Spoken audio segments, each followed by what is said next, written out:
Whether you have a diagnosis or not, I don't care. I'll teach you how to find what's causing your health struggles using the blood work you already have, right here on this podcast, but also in my new book, Why Are My Labs Normal? Go grab it on Amazon and let me know you love it and appreciate the knowledge by leaving a review for both the book and this podcast.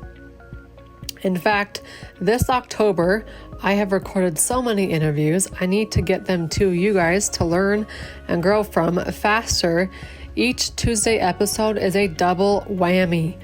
Each Tuesday episode will contain 2 interviews I had with 2 amazing guests.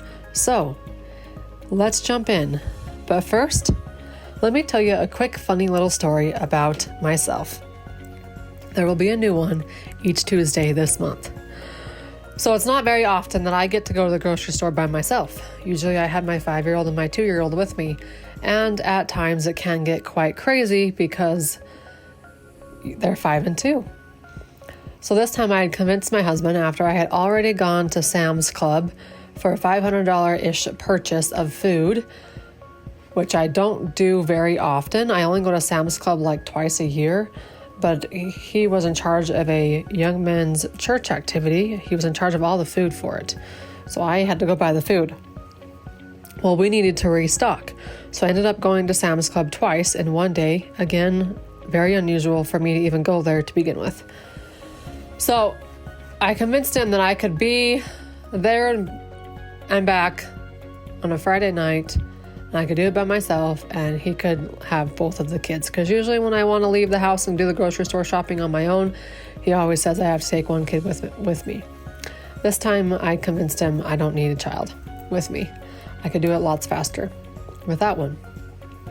But of course, as a mom with 2 young kids running my own business, I need a break here and there.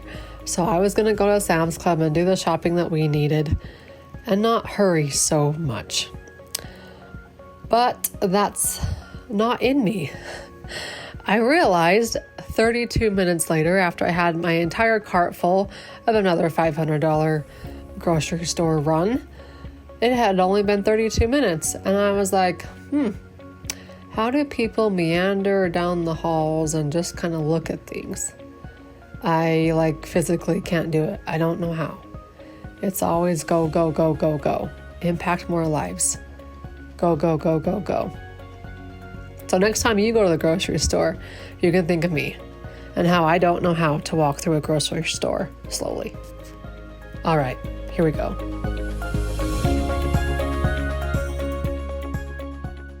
Welcome to the Beyond the Diagnosis podcast with your host, Dr. Kylie. Today we are here with Kathy Murphy. Just so you guys all know, you can join her on Instagram at We Are Rising Tides. Like I said, on Instagram, Kathy specializes in stress, anxiety, and overwhelm. She helps high-performance achievers. Today, we're going to talk about on this show the role of the body and mind in healing. Now, you all know I can set you up the perfect physical treatment supplement plan and get you all the good physical treatment stuff so you can heal that way. But if you do not connect the mind, the body, the emotions, the spirit, everything, your healing will hit a plateau. So Kathy is here to help us break through that plateau and get at least our mind and body on track of this healing journey. So Kathy, welcome on. Hi, thank you, Dr. Kylie. And what a pleasure to get to be here with such an incredible woman who is life-changing to so many people. So thank you. One person at a time.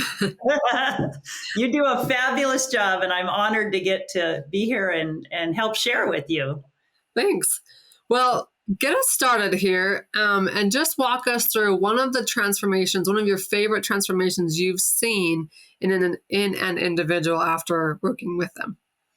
Okay.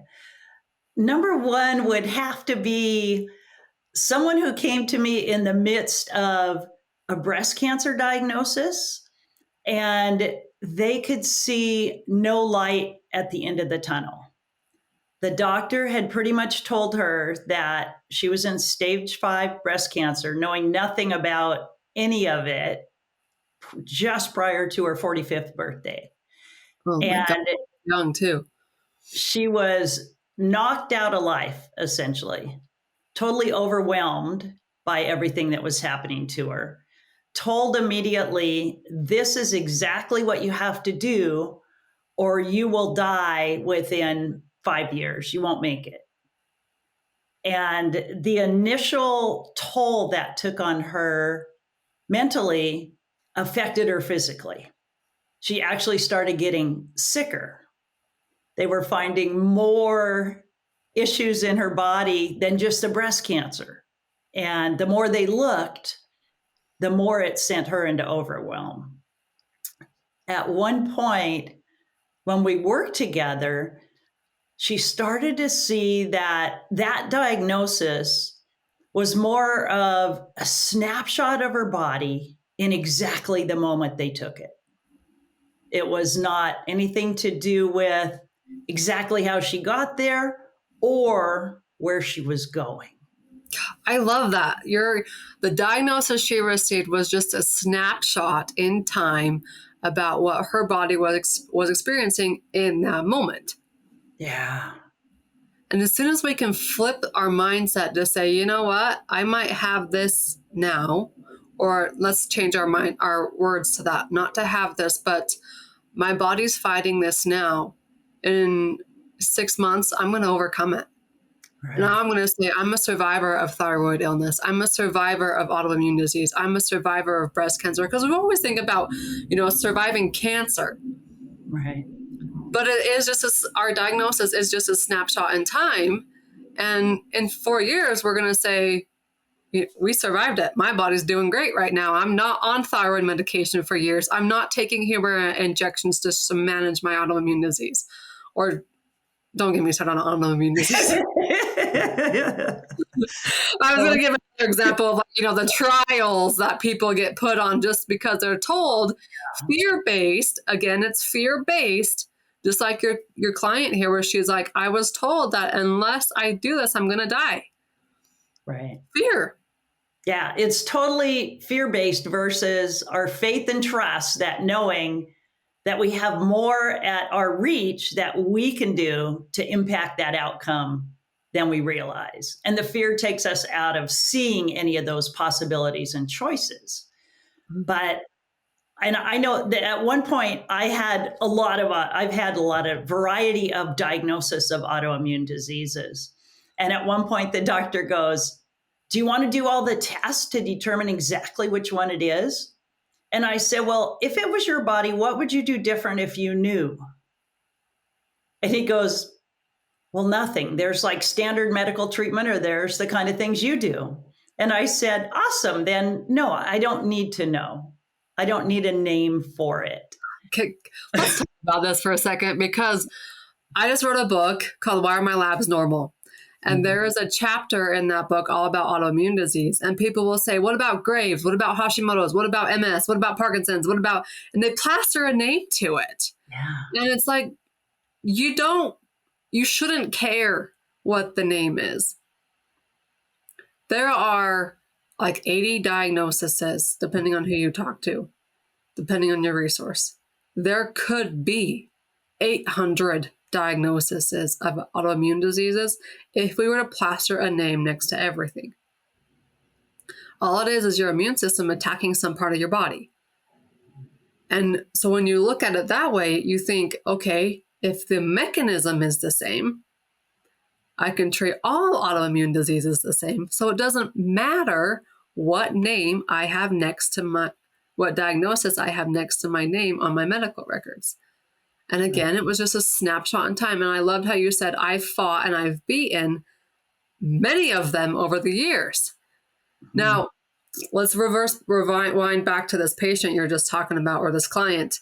And when she was fighting breast cancer, and you're trying to take her mindset out of this dead end street that's going to terminate within the next 5 years, and I'm just going to have to suffer and live with this now.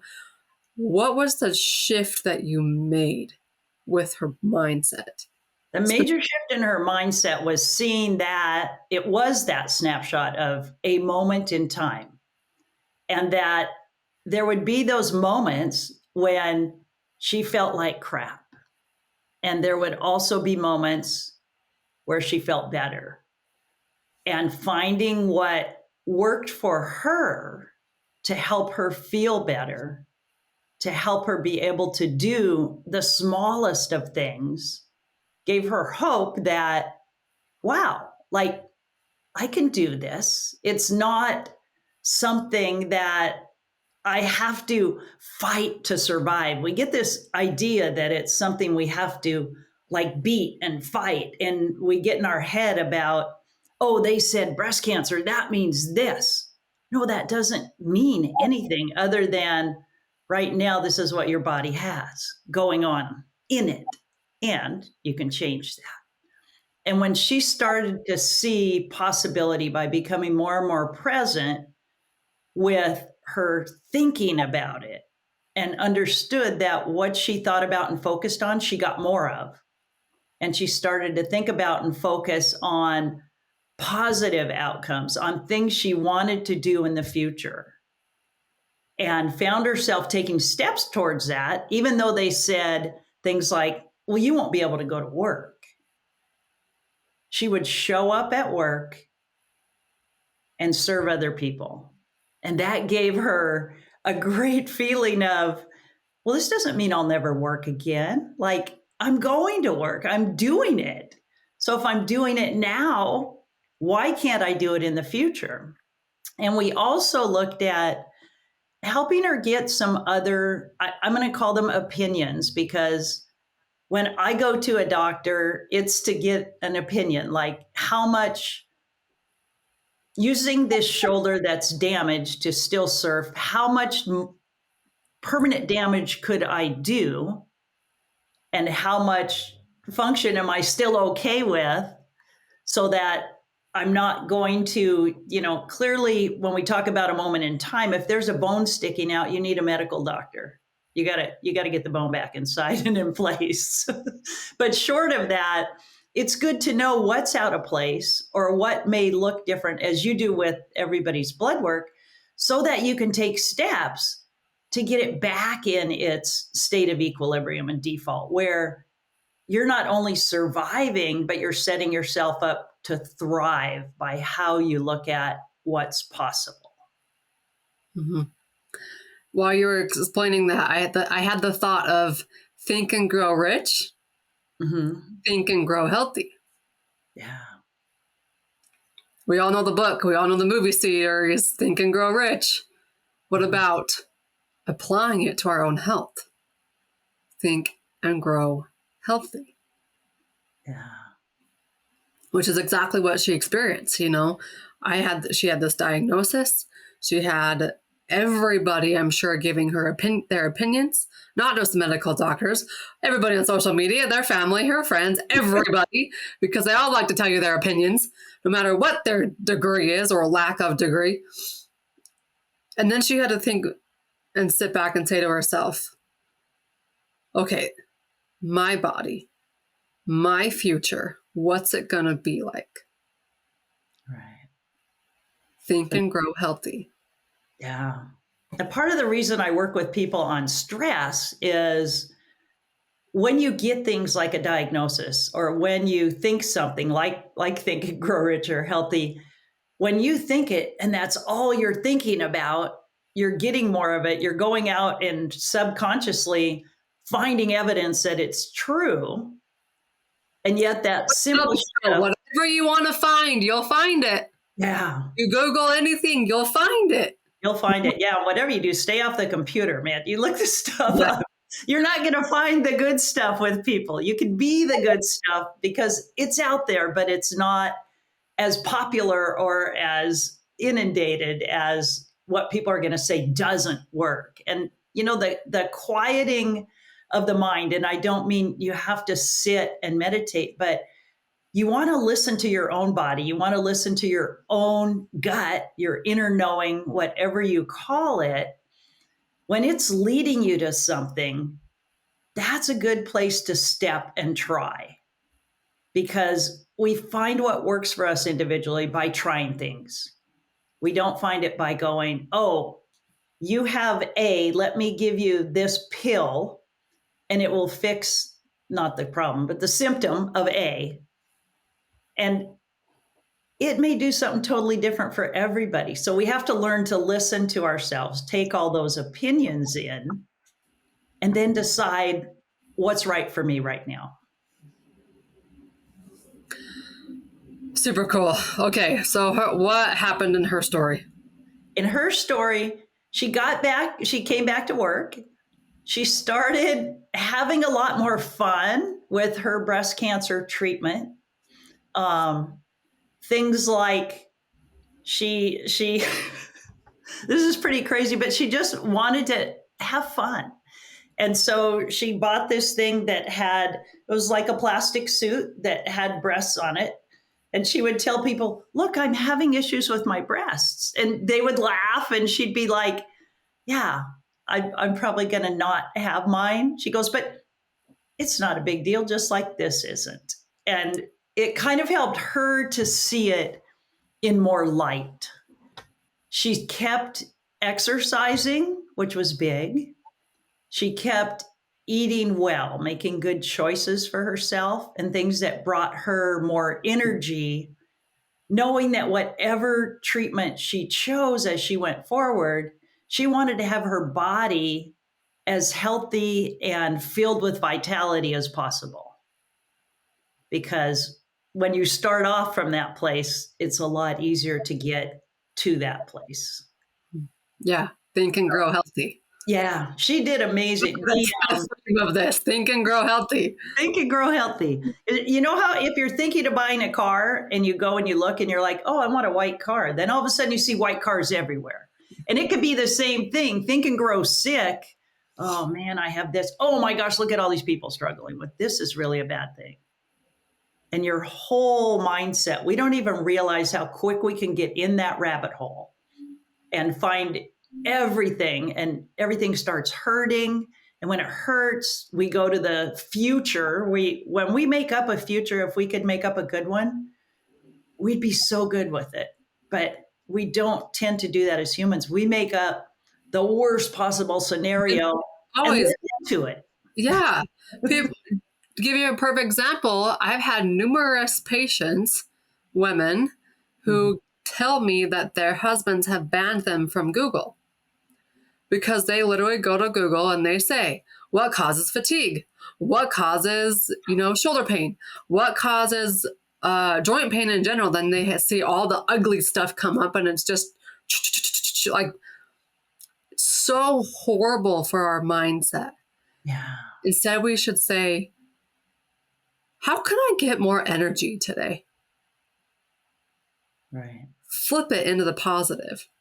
I'm always focusing on this with my kids too, my 5-year-old and 2-year-old. And instead of it being, dude, don't do that, flip it and say, do this. Because when you put the negative thought in their mind, that's what they're going to focus on.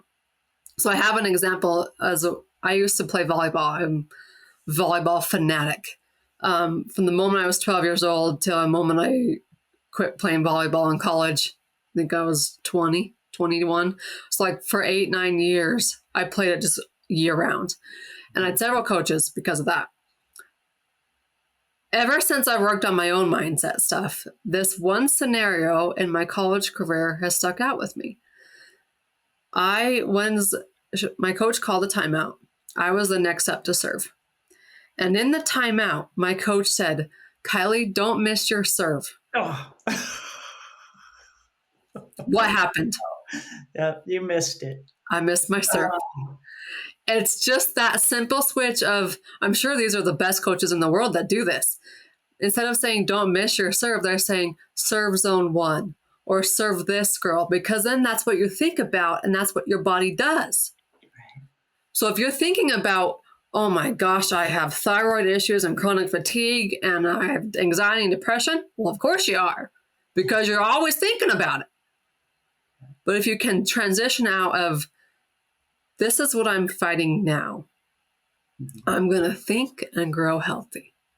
Yeah. And the mind is so powerful that we don't give it justice. We're always reaching for the next pill via supplements or pharmaceuticals, doesn't matter. Instead of saying to ourselves, I don't need to live like this forever. I'm going to change my life, and I'm going to start changing it today. And the way I'm going to do that is by what goes on between my ears. So be very, very careful about how, one, you talk about your prognosis, diagnosis, or lack of diagnosis, or let's just say health. And then two, focus on the positives. Be the positive person that everybody wants to be around, not negative Nelly. Yeah, it can make such a world of difference. And one question I find helpful is to ask yourself, kind of, a couple of years ago, my dog wrote a book, and the title of it was Says Who? Because when we hear something from somebody, especially a lot of people with doctors, they will take that as true. I mean, 100% true. That is what's going to happen with them. And frankly, we don't know. And how we handle it is what will occur. There was a TED Talk years ago by Kelly McGonigal, and she talked about the effects of stress on people. And she did a study with, it was like 360 something people. The ones who were told that stress was bad for them actually ended up having more serious health issues in the following 5 years. The ones who were told stress wasn't an issue, they didn't have any of those issues. So they believed it. And what you're told, you don't need to believe it is true for yourself, no matter what it is. And especially the stuff we tell ourselves once we hear something, the stuff we tell ourselves is horrible, and we take it as truth. And then we find evidence that it really is true. I do have I am chronically fatigued. I can't go out tonight. I'm too tired. Or I didn't sleep enough. I'm not going to be. How do you know? You haven't been there yet in that future.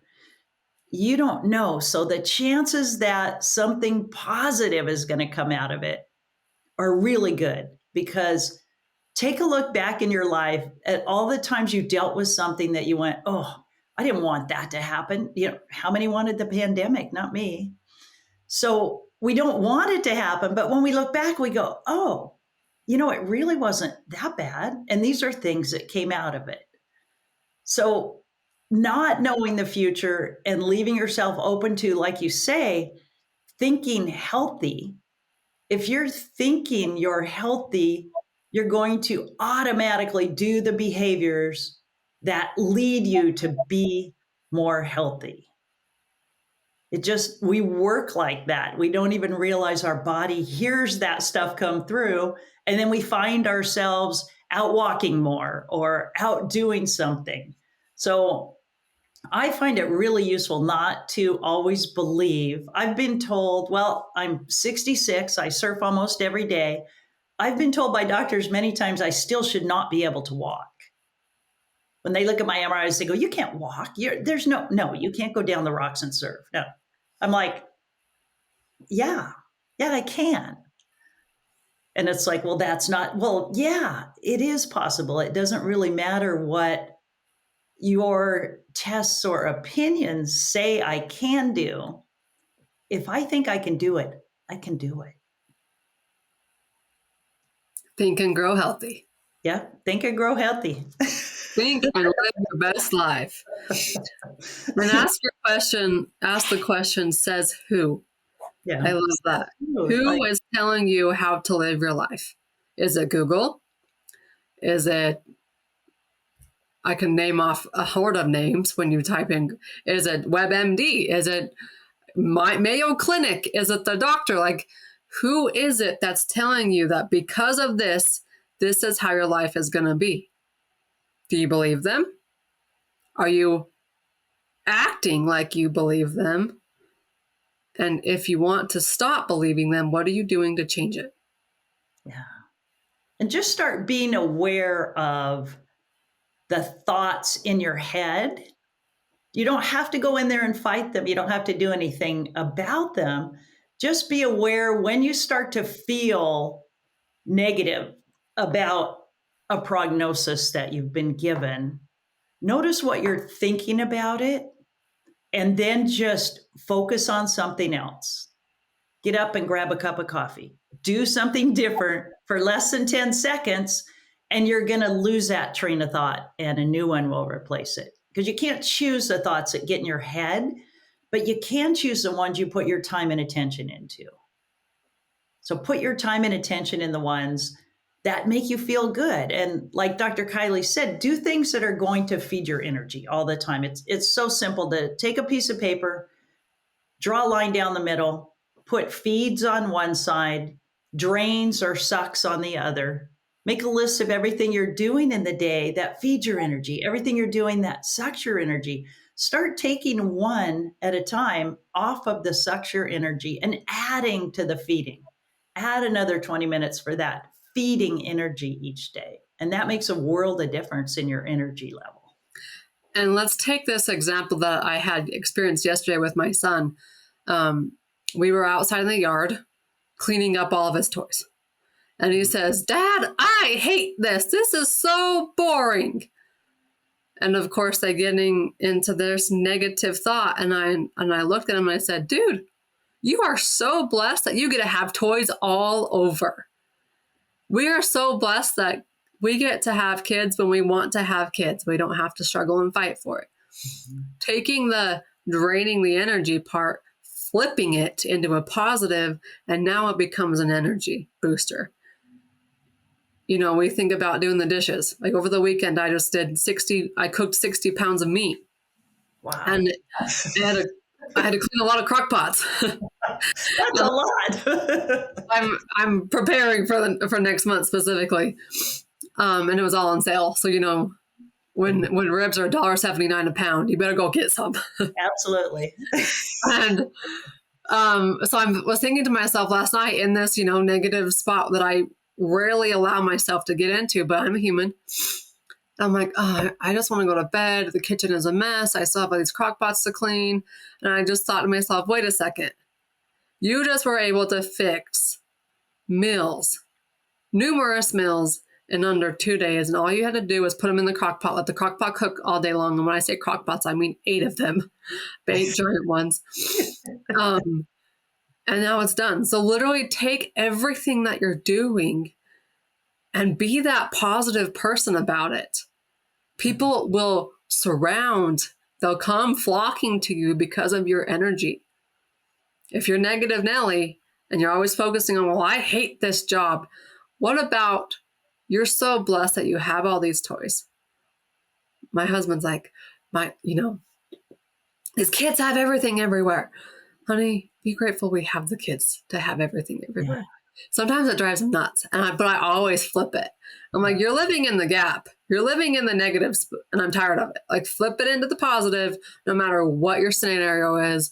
And I promise your outlook on your health, your outlook on your life, your outlook on your future will be that much better. And if you need to, turn the social media off because you're listening to Says Who on that. Yeah.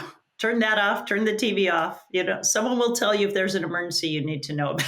And it won't be good advice from the TV. But you know, it also, like, when we become the positive, we find everyone else positive. And we don't always realize that our energy, it is what we get back. What we see is really a reflection on us. So if we're hearing a lot of people giving us negative input, we need to check back in with ourselves and say, well, how am I feeling about this? Oh, let me try to be positive just for a second. Let me just pretend, because our mind doesn't know the difference between what we think and make up. So just pretend that this positive thing is going to come from this. So you show up in the positiveness and just notice how many people all of a sudden you go, wow, that person had wow, they were so supportive. And look how positive everybody feels about how I'm doing. Yeah. All you have to do is see it. Just like with your son, you can influence those. I have a granddaughter about the same age. She's like 19 months right now, 20 months. And it's so fun to just switch around what they're saying, be positive about it, and watch the energy just come right back through them. They're like sponges for that. And every human is. They all crave that positivity, not that they don't want to feel bad. And that feeling is connected directly to that negative thinking. So they will pick up your positive energy about it. Yeah. All right, guys, as we're coming to a conclusion here, now I want you to think about with your physical healing journey, when you hit those plateaus, or not so oftentimes, but when the people say, well, I just react negatively to everything. I'm that odd person that doesn't follow the book. My body hates supplements, my body this, my body that. Flip it in your mindset, flip it how you speak about it, and just watch that as you hit that physical healing plateau, it will disintegrate and you'll start climbing back up the ladder again. Simply by some mind changes, that instead of you telling your body it can't do this, or it's always done this in the past, or you're never going to heal because nobody can figure it out, flip it. Yeah. My body might do this in the past, but it's going to like this stuff now. Yeah. And it's all about the now and the future. Yeah. And for the now and the future, we don't know. Like, we honestly don't know the future. We would love to, but we're not going to know it until that moment.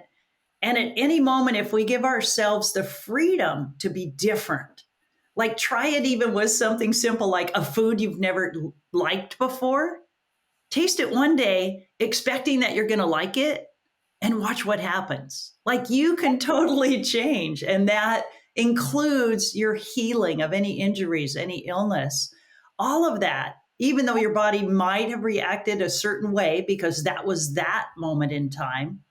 It's always a new moment in time. And that means more possibility, more hope, and more knowing that I can be different today than I was yesterday. 3 key takeaways. 1, it's a moment in time. 2, think and grow healthy. And 3, the next time you have a thought in your head or you're told something, ask yourself, says who? It's up to you to determine what's happening now and what's happening in the future. So, says who? Change it. Wonderful stuff. Wonderful stuff. All right. Thanks, Kathy, for joining us. Remember, guys, follow her on Instagram at We Are Rising Tides is the Instagram page, and she can help you make those mindset shifts. Thank you. And thank you, Dr. Kylie, for allowing me to be here and help inspire your people, because you guys are all doing a fabulous job. And keep listening to Dr. Kylie and following her input on how you can make wonderful changes to your life. Welcome to the Beyond the Diagnosis podcast with me, your host, Dr. Kylie. We're going to talk today about muscle testing. What the heck is muscle testing? Dana, what did I just say? Dana is here to show us or tell us and teach us what is muscle testing, how can you use it, how do practitioners use it, and all of the things that you were wondering about, this thing we call muscle testing. Let's make sense of it right now, right here on this podcast episode. Welcome, Dana. Hello, thanks for having me. Now, just so you guys know, follow Dana on Facebook and Instagram at Vitality Holistic Health. You can find her website at Vitality Holistic Health LLC.com. She's located in Appleton, Wisconsin, if you want to go check her out in person. But she's a muscle tester and a nutritionist and an accountant. I am. I'm in the middle of a career transition right now. Actually, by the time this airs, I may be full-time clinical nutrition. We're kind of seeing where that's falling. But yeah, I went to school for accounting, decided a couple of years ago that was not the path I needed to be going down, and have flipped over to clinical nutrition. And as part of that, like you said, I do muscle testing. So that's what we're going to talk about, I guess. Before we jump into muscle testing, what gave you the courage to pull the plug on a safe 9-to-5 job and jump into the world of health coaching? Right. I know, right? So to back up a little bit, I have friends who do what I do. So I grew up with some people They're chiropractors now, actually, but the technique that I use, they actually incorporated into their practice. So I first got exposed to it from them because I had a health struggle and they were able to help me. And I basically kind of said, what is this magic? And it kind of all went from there. What is this voodooism? Yeah, basically, but it worked, right? And so that's what I decided that I wanted to do. And I got hooked up with another practitioner. She does the majority of my training now. She's like, my mentor. And basically 3 years ago, kind of went to my husband and was like, I don't think this career is working out. I think I need to do what Alex does. That's her name. And that's been an interesting transition, since then, because obviously, CPA accounting degree, it's not like I have a background. The numbers. I know the numbers. That's going to be very helpful in business. A lot of us are very good at being a doctor, but yet we suck at business. Yeah. Yep. That's very useful if I can read my financials. Trust me, it's very good. But I just knew it was my calling, honestly. And I've kind of gotten to the point in life where, we all have different comfort zones, and stepping out of those comfort zones for anybody is really difficult. But what I've also kind of realized is if you're really going to step into your full purpose of your life, you need to break down those barriers. You need to ask the questions, and you need to just get uncomfortable and do the thing. Uncomfortable and do the thing. Yep. Yeah. I've made a lot of decisions in the last 3 months of my life. And I've made those decisions and I've taken action fast. For example, I will create an idea on Thursday in my head. I call it a 5-second rule. So if you're whatever you're at in life, you have 5 seconds to take action on a thought. And if you don't, that thought is going away. Right. So whether it's like pulling your note section out on your phone, typing it up really fast, whether it's sending somebody a text message, which is what I usually do. It's like 2:00 in the morning and I'm messaging my assistant, Kelly, I have my next idea. Here it is. And I take that idea, I pitch it to a live audience on that Monday. Still not even sure what's all included in the offer, the opportunity. And the snowball's just rolled down. So if you're a practitioner listening to this, action creates momentum. Momentum creates opportunities. And if you're unwilling to take action, even imperfect action, which is better than no action at all, you're going to get stuck. So the way to get unstuck is to just start taking action. Just like Dana is here on a podcast with me that is out of her comfort zone, but she's doing it anyways because she knows it's beneficial. Yeah. Just do it scared. Do it scared. Do it scared. Take it till you make it. And then you'll make it. You'll be like, oh crap, here's the next level. I'm going to do this anyways. Like I can't share my secrets yet. Yeah. I'm doing it anyways. And it scares the crap out of me. So do it anyways. Right. That's our message for everybody today. Yeah. Okay. Muscle testing. Muscle testing. What is it? So the technique that I use, so when my clients come to see me, and the majority of the clients that I see are moms, somewhere from 30 to 50, but I have plenty of kids. I have dads, I have older, younger, I have all those things. But most of the people who come to see me are, well, actually kind of like people like, my age, I suppose. But and you're Appleton, Wisconsin, just so you guys know. Yep. You're in that Wisconsin area. Yep. And I see people who have all different kinds of complaints, right? So I see the gallbladder problems, I see the hormone problems, the wanting to lose weight, the eczema, the other autoimmune issues. I see all those kinds of things. And what's great about muscle testing is that we can address all of those kinds of things. And so when you come to see me, if you're coming to see me in person, I can remind me, I'll talk about the virtual stuff later. When you come to see me, I have like a massage table kind of thing that I have, or like, chiropractic table, right? That I have you lie down on, and I have you, put your arm out. Kind of looks weird on the video, I suppose, but I have you put your arm out. Think about, those of you who are listening, think about sticking your arm straight out in front of you. I like to put it at a 45-degree angle when I once did muscle testing through my AK training. And that way you just lock in your arm and you're like wanting to stop them from pushing it down. Right. I just tell people you just need to match my pressure, because I'm going to push on your arm a little bit and you don't need to resist and fight me back, but you don't let your arm drop either. You just match whatever pressure I'm putting on you. And so I have you, lie on the table and put your arm out. And I just make sure that we can establish the lock first, right? Because it's important that we know where someone's lock and where their unlock is, because that's what gives us the different information about the body, because it's kind of like a yes, no conversation that you're having with the body when we're doing this. But anyway, so I have you on the table and nervous system conversation. Yes. Yeah. When I'm pushing on your arm, and I have different like test kits, like the CellCore test kits and some other ones too that I'm using, all I'm really doing that whole entire time is talking to your nervous system. So we all know what our nervous system is. And if you think about all the nerves in your body, and instead of stopping at your skin, if they extend it out into space, that's really what I'm talking with when I'm muscle testing. I'm just having a conversation with your nervous system to see what it wants to talk about, where the problems are, and what, more importantly, obviously, what the solutions are, right? I spend a lot of my time thinking about not just the problems, that's like 20%. I spent the majority of my time thinking about what are the solutions, what does this person need so that their body is restored and so that it's just working and functioning normally again, because our bodies are made to function normally, right?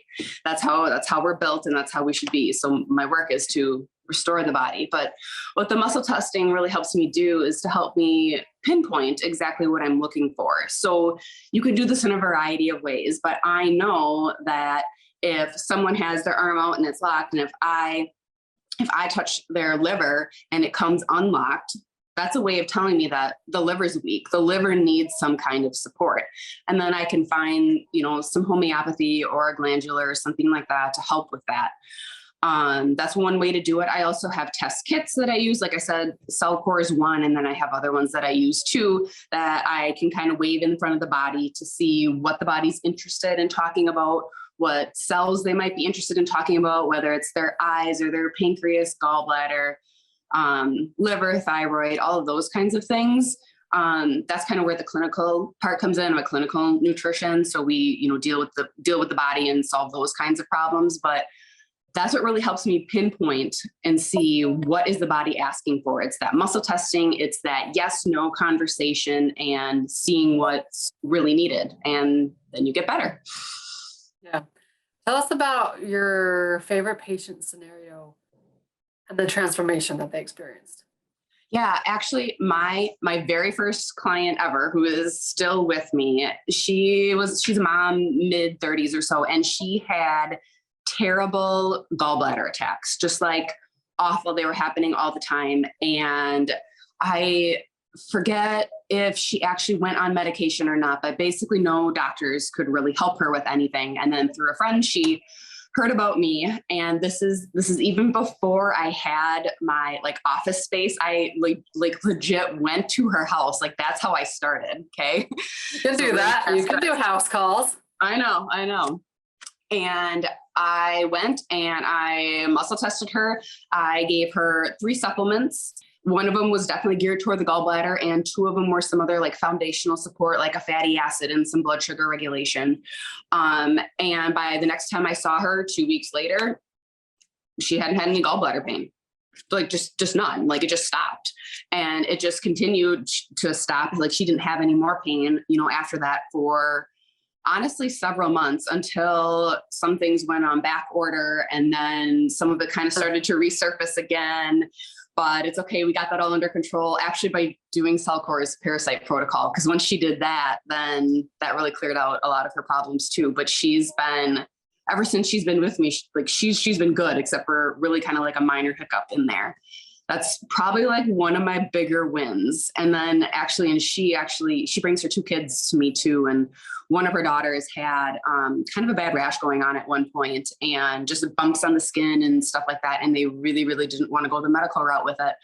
And it took it fortunately didn't bother the girl or anything, but it probably took about a good 6 weeks or so to solve between 2 different protocols. But she got better naturally with some herbs and some homeopathy, and mom's just glad that they didn't need any kind of steroid cream or anything. So those are the kinds of wins that I have all the time. Yeah. And you use muscle testing in combination of what else? I do the muscle testing. That's the biggest piece of what I do. I don't really do a whole lot with like, some people do like stuff with meridians and stuff like that. I'm mainly pushing on the muscle, seeing, what body parts. What kind of questions do you ask, I should say? When you're pushing on the muscle, what kind of questions are you asking the body? So when really kind of what you're asking the body when you put a kit up to it, or actually I'll start with if you're touching a part of the body. So if I have the arm up and if I'm touching the liver, like I was talking about before, really kind of the question you're asking here is, are you strong? So if the liver's strong, my arm's going to stay strong. But if I say, are you strong?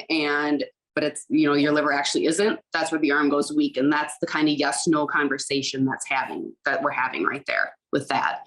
That's what's going on with I don't have to say it out loud, right? Because it's muscle testing and it's, it's intuitive and it's our innate intelligence, but that's the type of thing that's going on there. Does that make sense? Yeah. Then when you hold up the muscle testing kits, when you hold them up, where do you hold them up to?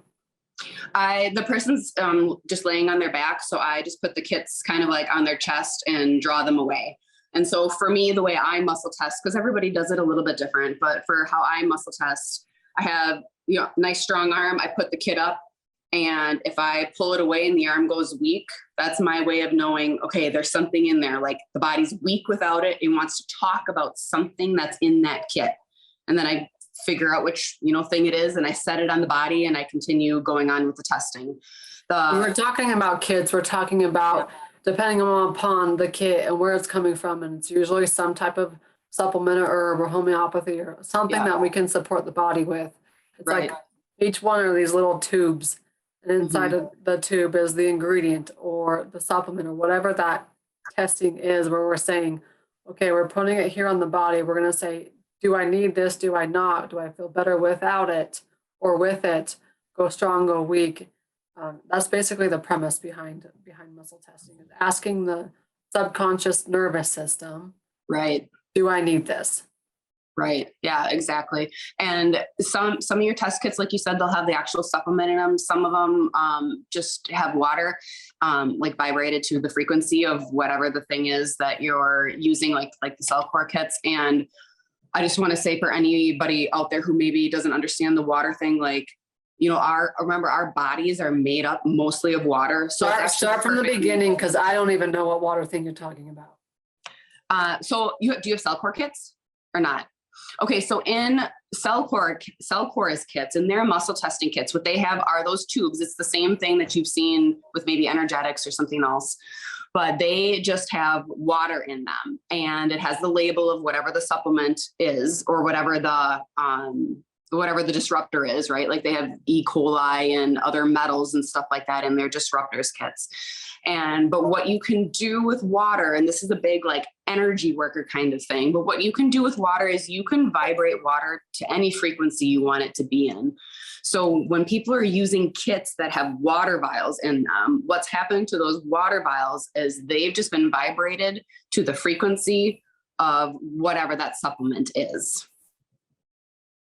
It's energy. It's like E equals MC squared. And that's kind of obviously the premise around like muscle testing and stuff too. But that's what's happening with those kinds of kits. I didn't know that their kits were water. Yeah. I have the NRT kits, nutritional response testing kits. And when I had a brick and mortar practice, I would use those on occasion. Yeah. Now it's all blood work and it's all virtual. Yeah. So when you work with somebody virtually, how does the muscle testing work? Yeah. So I have some people I do work with virtually because they don't live close, or every once in a while I have somebody who's maybe an hour away and it turns out they can't make the appointment. They just want to call me instead.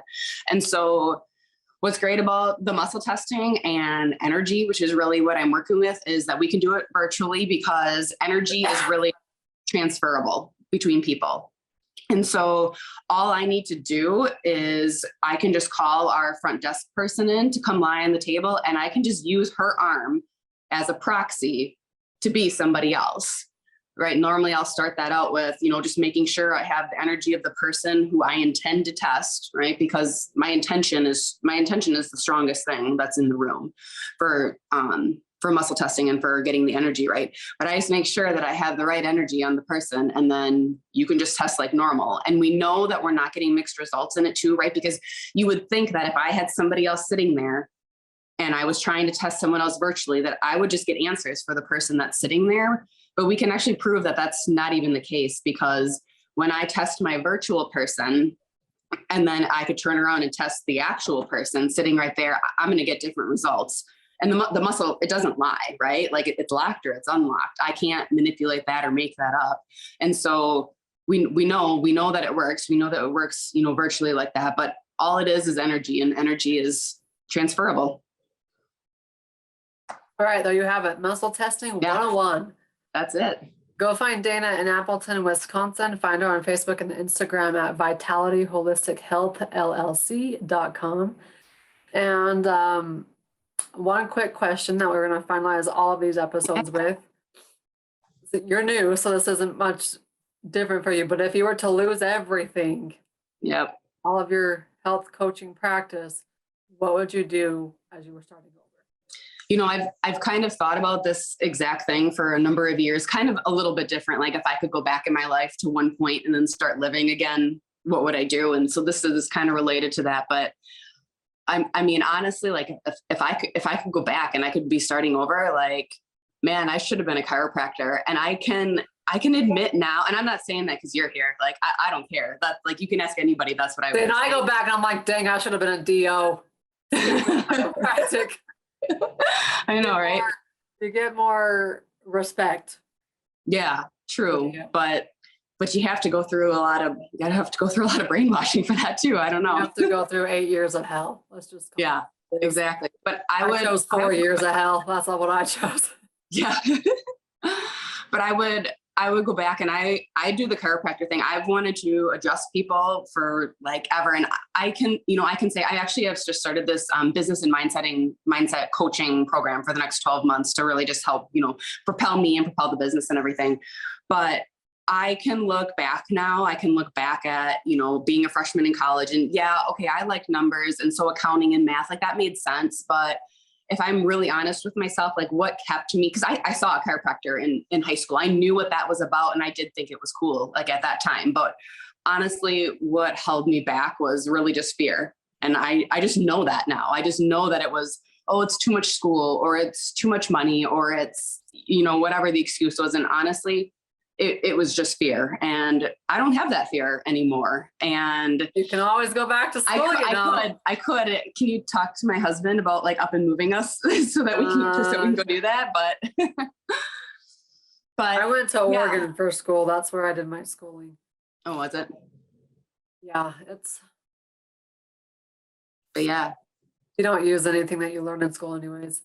True, exactly. All I do now, that's not school. I did the NTA program, the Nutritional Therapy Association, and I've gone to seminars, and then I have my mentor who teaches me things all the time. This isn't a 4-year degree or anything like that. It's all a bunch of stuff that I've learned. Yeah, and I always tell people I have a really expensive piece of paper.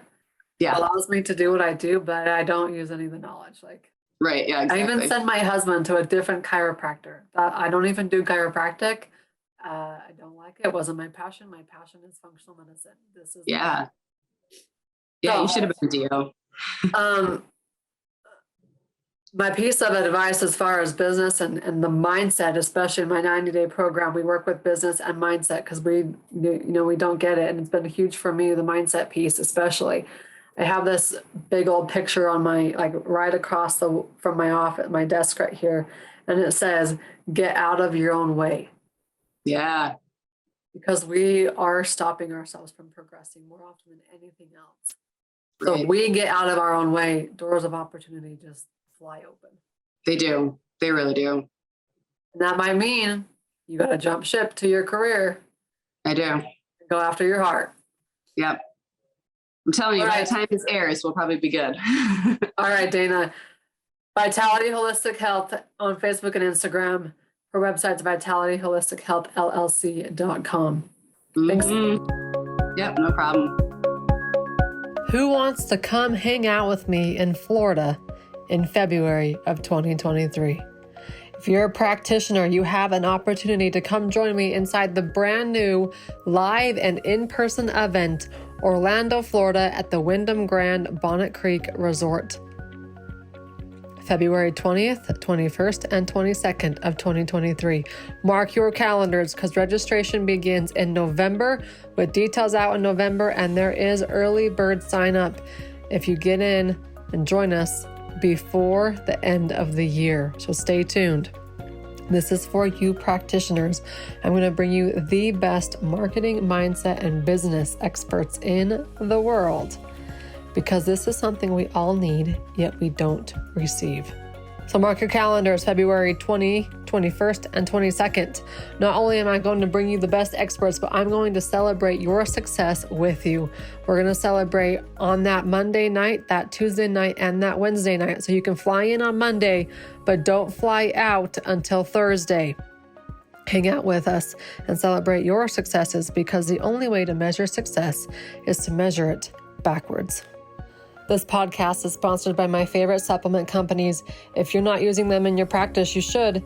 If you're not using them and don't have them in your cupboard, you should. And by the way, don't get these on Amazon. These are counterfeit on Amazon.